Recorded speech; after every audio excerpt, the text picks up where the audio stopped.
Okay, so again, we're going to be using the example where Ross's sandwich has been stolen and he needs to figure out who it is.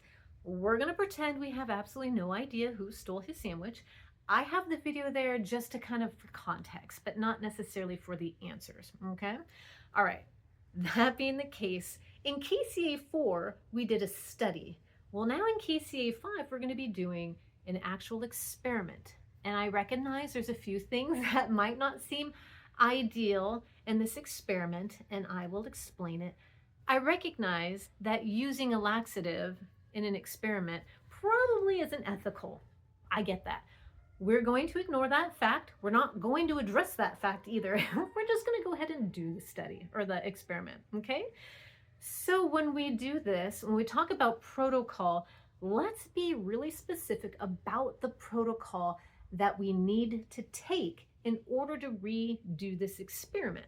So if Ross was going to give you a how do you do it list, which would be the protocol, he'd be very specific. He would tell you the kind of sandwich that he made, whether or not he made more than one, where he put the sandwiches, where he was during the sandwiches, whether it was a blind or a double blind experiment. If it was a blind experiment, you would need to explain that.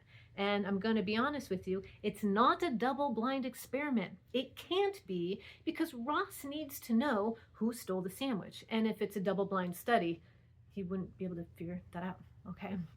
So we have to figure out, again, the protocol, very specific details on what you would need to do in order for this experiment to be done again by someone else to ensure that they get the same results. Okay, that's the point of a protocol. Number two, the subjects. Who are the subjects that he is going to be doing the experiment on? And then the question he needs to answer, okay? And then the hypothesis for the experiment, what he thinks is going to happen, and then the control group, those who are not involved in the study. Will there be a placebo in this experiment? You're going to have to tell me why or why not. Okay, and then what is the independent variable? Okay, remember what independent variable is. Okay, the specific part of the independent variable. What is the independent variable here?